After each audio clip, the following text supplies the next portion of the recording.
يا أنا زوم والله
degmada galbarwaaqo socdaalkii uu ku tagay wafdiga madaxweynaha ayaa run ahaantii waxay ahayd mid reebtay hadalhayn xoogan kadib markii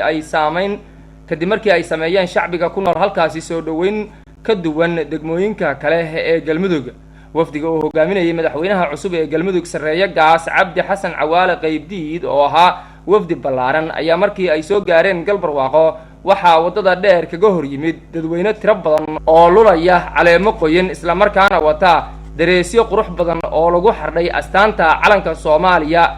waxyaabaha yaabka lahaa ee degmada galbarwaaqo madaxweynaha ku soo dhaweeyeen waxaa kamid ahaa rati sita calanka iyo dhalinyaro ku labisan hidaha iyo dhaqanka Soomaaliya markii ugu horeysay ayaa madaxweynaha waxaa loo dhiibay hoggaanka rati uu saaran yahay calanka qarannimada Soomaaliya waxaana madaxweynaha uu lug ku marayay masaafo dhan nus kiiloomitir oo ay taagnaayeen dhammaan qaybaha bulshada ku dhaqan degmada galbarwaaqo iyagoo sawaxan sacab iyo mashxarad ku soo dhaweeyay wafdiga madaxweynaha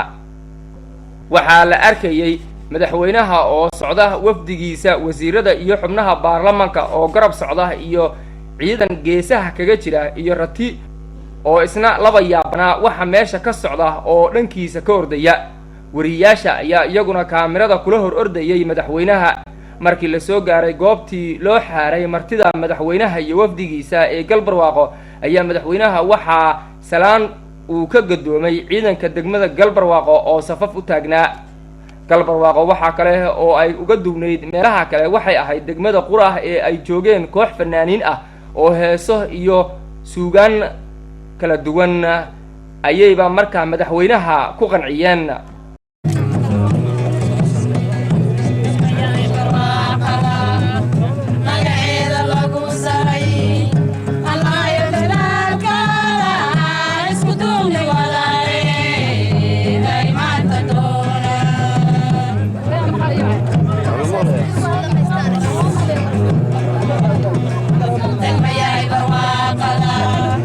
Magaceeda lagu daray,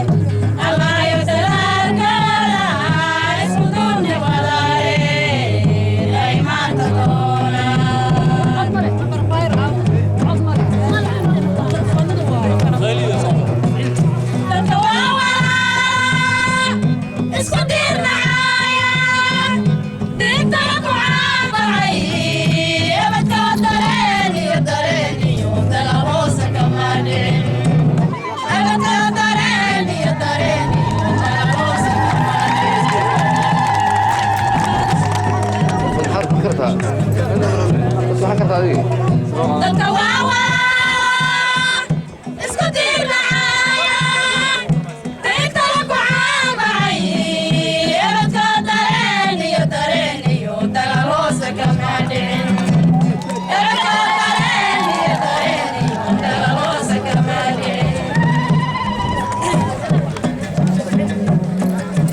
runtii lama soo koobi karo waxyaabaha ay sameeyeen madaxda iyo bulshada Galbarwaaqo waxaan xasuustaa in madaxweynaha hortiisa lagu sharaxay alaabo hidaha iyo dhaqanka Soomaalida ka turjumaya waana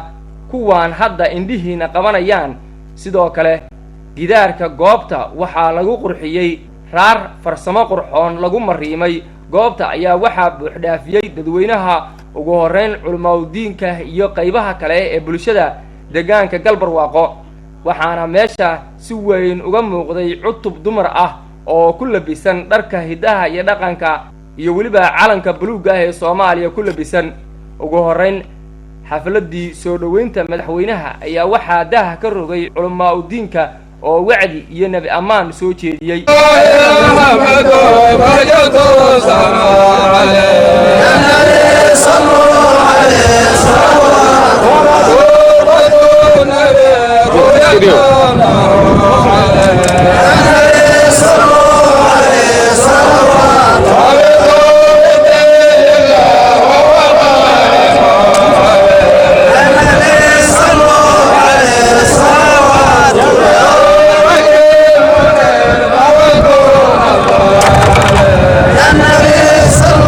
qaar ka tirsan madaxda deegaanka ayaa waxa ay soo jeediyeen khudbadaha ay kaga hadlayeen xaaladda degmada Galbarwaaqo iyo waxyaabaha degmadaasi ay u baahan tahay maxamed shiraqlaf oo ah gudoomiye ku-xigeenka Galbarwaaqo ayaa marka hore waxa uu soo dhaweeyay wafdiga madaxweynaha uu horkacayay oo salaamayna madaxweynaha galmudug sareeye gaas cabdi xasan cawaale qaydiid golaha baarlamaanka wixii la socda iyo wixii maqanba golaha wasiirada ciidamada qalabka saraakiisha saraakiil xigeenka dableyda salaamta waxaan ku salaameynaa salaamta islaamka tii ugu qaalisan ugu hambalyo kaliya laaba assalaamu calaykum waraxmatullaahi wabarakaatu salaan ka bacdi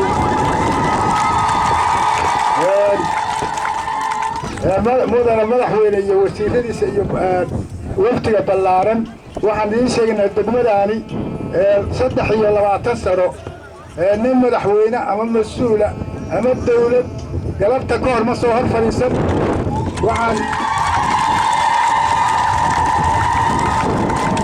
waxaan ilaahay uga mahadinaynaa kuwiina anfaca noo horseeda horumar wadaninimo soomaalinimo wadajir allah nooga dhigo degmadaani gaal madaxweyne waxaa weeye degmo aad iyo aad maadaama aysan dawlad jirin maamul kale jirin ayadaa ismaamuli jidhay waxaan macnaha intii dambiilaah ilaa 10 sano waxaan qabanaynay oo rag isku dilay oo rag ku dilay oo rag ku xirxiray wixii farsamo xumo iyo nidaam xumo iyo anshax xumo wixii ku kaca baa xirxiri jiray ilaa 17 sano waxaa markhaati nooga ah reer galmudug baa markhaati nooga ah ankee puntland baa kaga qabta xaqiiqdii waxaa weeye waa golo nabadeed ku dadaali jiray intii tabartooda inay isxalliyaan bishaan hadda gudaheeda 2 goor baan min 4 nin xirray waxaan hadda annagoo dadaalayna sidaas bay tahay degmadaani iyo dadkeeduba iyo beelaheeda ku wareegsan sidoo kale shakhsiyaad ka tirsan maamulka degmada ayaa hadallo kala duwan waxa ay ku soo dhaweeyeen madaxweynaha iyo wafdiga la socday mahad celinhayaa ilaahii weynaa oo na uuntay oo nicmadan nagu manaystay oo diinta islaamka saami naga siiyo tawxiidka na karsiiyey baan u mahad celinayaa awalan markaa ka bacdi ilaah baa mahad leh waxaan mahad kale oo ballaaran u celinayaa oo bini'aadamnimo dowlad goboleedka galmudug madaxweynaha hogaaminaya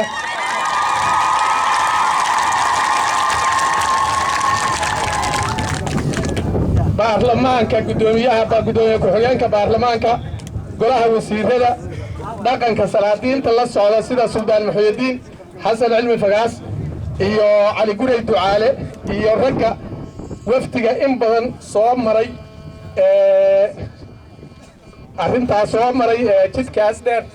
oo ku soo bixiya sarfaygaas ballaaran dhammaan baan u mahad celinayaa waxaan kaloo u mahad celinayaa reer Galbarwaaqo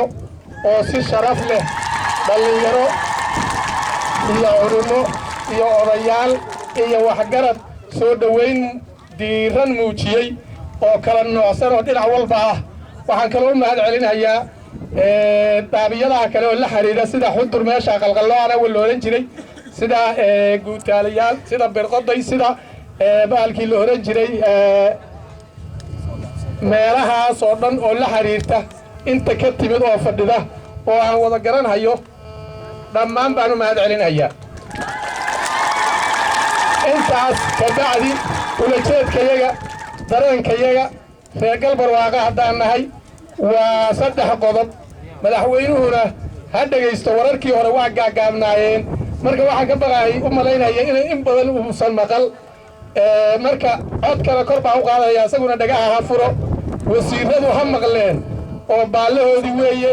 salaadiinta kale waa ayaguna dhagaha ha furo sida suldaan muxyidiin cali guray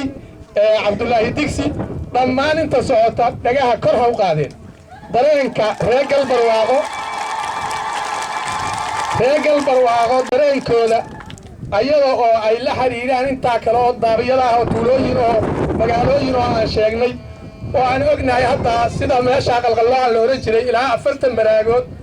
oo ka dhisan iyo magaalo ay tahay waxa dareenkoodu yahay qodobka koowaad waxay codsanayaan oo dalbahayaan oo in laga yeelo ay ka rajaynayaan dawladda in degmo loo aqoonsado sidoo kale suldaan Sheekh Cali Gaab hadalkiisina uu dheeraaday ayaa waxa uu sheegay in madaxtooyada oo diyaar ah oo ay dhisi doonaan degmada Galbarwaaqo furaheeda lagu wareejin doono dawladda cusub ee madaxweynaha ka yahay Cabdi Xasan Cawaale Qeybdiid fanaaniin ah oo uu horkacayay awaanka caanka ah Cadaawo Sheekh Yuusuf ayaa waxa ay goobta ka dhigeen wacdaro suugaan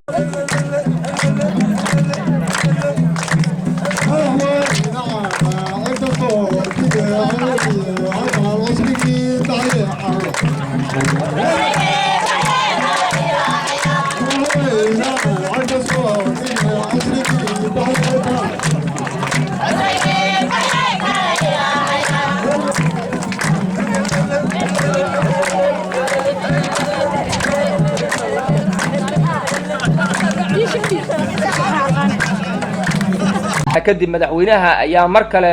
qoorta loo suray fiyoore qurux badan waxaana loo dhiibay calanka isla markaana haruub caana ah ayaa lala soo gaaray madaxweynaha haruubkaasi oo loo bixiyay haruubkii nabadda waxaana uu bilaabay madaxweynuhu qodbadiisii oo uu gabi ahaanba xafladda ku soo afjaray qaraar baan caabnay anaa yaabnay cod xormo marka ugu horeysa anigoo ku hadlaya magaca wafdiga Galbalaaran oo ay ka mid yihiin wasiirada dowlad goboleedka gudoomiye ku-xigeenka baarlamaanka iyo xubnaha baarlamaanka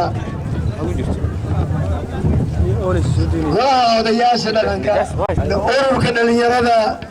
ee haweenka iyo dhalinyarada galmudug madaxdooda oo wafdiga ka mid ah saraakiisha ciidamada ciidanka dowlad goboleedka oo wafdiga daadahinaya saxaafadda ama meediyada ama warbaahinta anigoo magacooda ku hadlay waxaan rabaa degmada Galbarwaaqo degmada Galbarwaaqo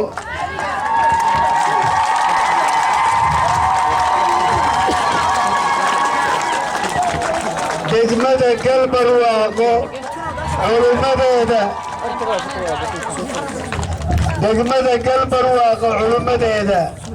odayaasheeda gabdhaheeda dhalinyaradeeda ardadeeda ciidankeeda waxgarad keeda kale ganacsatadeeda baada waxbarashada waxaan leeyahay walaalayaal waxaan idinku salaamaynaa annagoo xambaarsan magacii galmudug oo dhan iyo dhulkii aan soo marnay waxaan idinku salaamaynaa qur-aanka cadadka 114 salaamu calaykum waraxmatullaahi wabarakaatu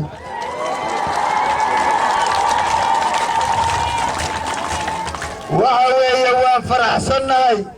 barwaaqaan ku soo aadnay galabtay baan nimid caawana waa joogaynaa reer barwaaqo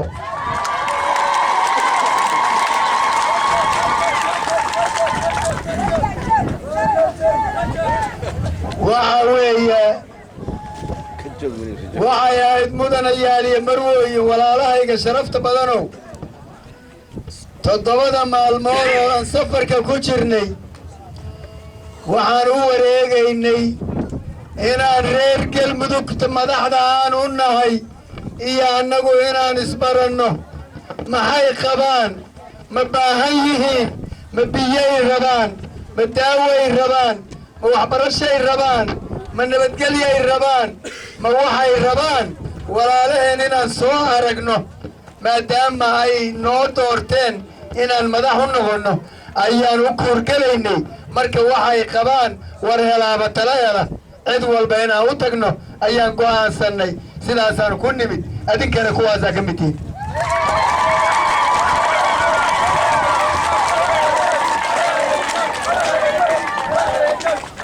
waxaa weeye walaalayaal inaannu xogogaal u noqonno xogogaal inaan u noqonno dadka reer galmudug oo muddo 6 sanaa dawladnimoa dawlad ahaa asii aan iska warqabin waxa weeye degmadii maanta aan tagnay waxaa tihiin degmadii 22 oo sidaan oo kale shacbigii aan ula hadalnay ayaad galabtay ugu dambaysaan kuwa kalena waa u tegi doonaa insha allahu tacaala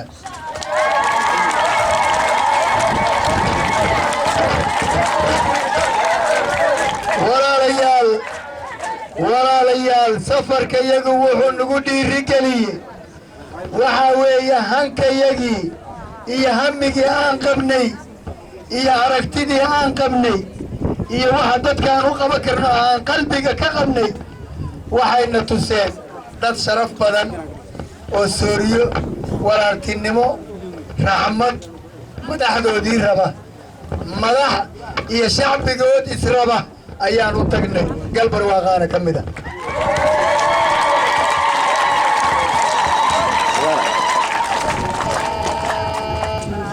waxaan kale 24 bishaan waxaa la mamnuucoo deegaanka galmudug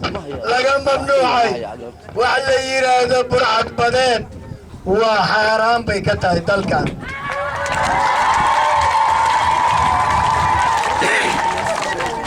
26 bishaanna waxaa la mamnuucay dhulka dawladdu leedahay hobyo afbarwaaqo iyo wisil iyo meelaha kaloo aan dhulka dawladdu iska lahayd dad badani deganaa waxaan go'aaminay gacanta dawladda in lagu soo celiyo dadkii gacanta dawladda lagu soo celiyo shalayoo 27 ahayd annagoo joogna degmada la yidhaahdo xeere dhagaxley waxaa la mamnuucay burcad geedeed kuwa geedaha jaraya dhuxusha ka shidaya burcad geedeed waa mamnuuc wacyiga noo bixiyo waftigeena qaaliga wacyiga noo bixiyo waftigeena qaaliga inaad wax qabanayso wejigeedii baan arkaa inaad wax qabanayso wejigeedii baan arkaa waxyaagiyo wadani loo hirtaanu nahay waxyaagiyo wadani loo hirtaanu nahay waddada aad jeexdo kuwan weecan baanu nahay waddada aad jeexdo kuwan weecan baanu nahay wadaagga bulshada nin walbaaba waxa helo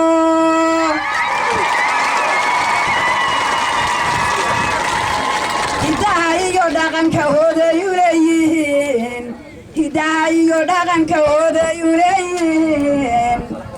hanti ma guurtana hooday u leeyihiin hanti ma guurtana hooday u leeyihiin geesi hil fiican hooday u leeyihiin haweenaan habsaamin hooday u leeyihiin heegan dhallinyara hooday u leeyihiin hanuuninta diinta hooday u leeyihiin dalkoon kala harinin hambalyoy ku leeyihiin